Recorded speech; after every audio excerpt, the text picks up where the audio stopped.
ધારાસભ્ય ચૈતર વસાવાએ જે પ્રકારે સવાલ ઉઠાવ્યો હતો ને ત્યારબાદ ભારતીય જનતા પાર્ટી તરફથી ધારાસભ્ય મહેશ કસવાલા સામે આવે છે અને તેમણે ખાસ કરીને આદિવાસી વિસ્તારમાં આંગણવાડી અને કુપોષણને લઈને ચોખવટ કરી છે।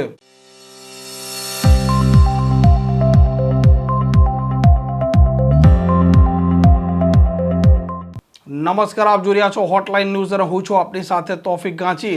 નર્મદા જિલ્લો, છોટાઉદેપુર જિલ્લો અને આ રાજ્યના અનેક ગામો તેમાં આંગણવાડીને લઈને આજે સવાલો વિપક્ષના નેતાઓ ઊભા કરી રહ્યા હતા અને પ્રશ્નોત્તરી કાળમાં ધારાસભ્ય ચૈતર વસાવાએ જ્યારે નર્મદા અને છોટાઉદેપુર જિલ્લાની આંગણવાડીની સરકારી આંકડાની વાસ્તવિકતા બતાવી તે સમયે મંત્રી છે તે ગોળ ગોળ વાત કરતા હતા અને ત્યારબાદ ભારતીય જનતા પાર્ટીના ધારાસભ્ય મહેશ કસવાલા સામે આવે છે અને તેમણે આ ચૈતર વસાવાના પ્રશ્નના મામલે તેમણે સ્પષ્ટતા કરી છે।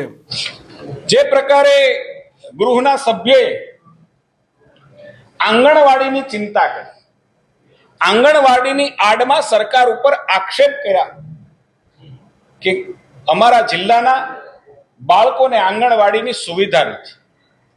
હું એમ માનું છું કે દુખે છે પેટમાં અને કૂટે છે માથું।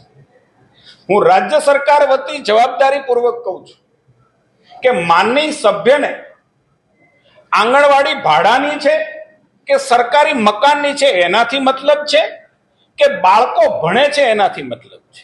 જે પ્રકારે મંત્રીશ્રીએ જવાબ આપ્યો છે કે 100% આંગણવાડી આદિવાસી વિસ્તારોની અંદર પણ ચાલુ છે, આંગણવાડીની અંદર સ્ટાફ છે અને બાળકો ભણે છે, તો પછી પ્રશ્ન શાના માટે ઉદ્ભવ્યો છે?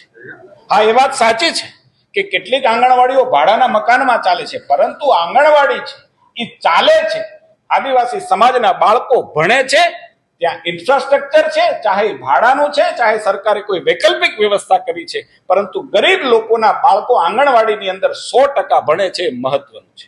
મારે કહેવું છે કે જે પ્રકારે ગુજરાતની અંદર લોકો માટે ઇન્ફ્રાસ્ટ્રક્ચરના કામ થઈ રહ્યા છે, આગામી સમયની અંદર અને હમણાં જ માનનીય મુખ્યમંત્રી શ્રી દ્વારા 625 આંગણવાડી, જેને LGSF logistic light gauge steel ફ્રેમવર્કના આધારે કરવામાં આવે છે એવી 625 આંગણવાડીનું ખાતમુહૂર્ત થઈ ચૂક્યું છે।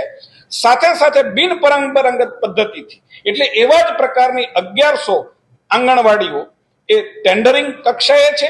1500 આંગણવાડી છે એને બાંધવા માટેના નાણાકીય વર્ષની અંદર આ જ નાણાકીય વર્ષની અંદર જોગવાઈ થઈ છે અને 1052 આંગણવાડી જે પરંપરાગત પદ્ધતિથી આપણું જે સિમેન્ટ સ્ટ્રક્ચર હોય છે, ઈંટ અને સિમેન્ટ સ્ટ્રક્ચર, એ પદ્ધતિથી બનવા માટેની મંજૂરી પણ એ કાર્યવાહી પણ આગળના તબક્કે છે। કુલ મળીને રાજ્યની અંદર 4288 આંગણવાડી આવનારા વર્ષની અંદર તૈયાર થાય એવા પ્રકારનું રાજ્ય સરકારનું આયોજન છે।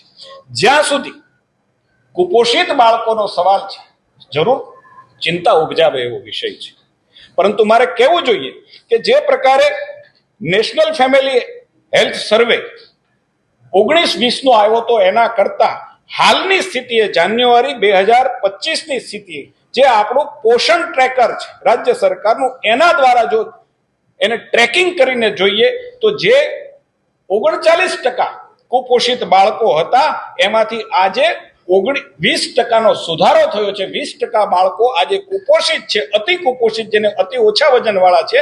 અને કહેવું જોઈએ મારે કે રાજ્ય સરકારના અનેક પ્રયાસો, અનેક યોજનાઓને આધારે 19%નો નોંધપાત્ર વધારો એ દેશની અંદર ગુજરાત કરી શક્યું છે।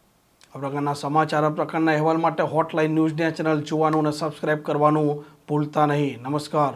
આવા પ્રકારના વિડીયો તમને જોવા ગમતા હોય તો હોટલાઇન ન્યૂઝ ચેનલને લાઇક, શેર અને સબસ્ક્રાઇબ કરો।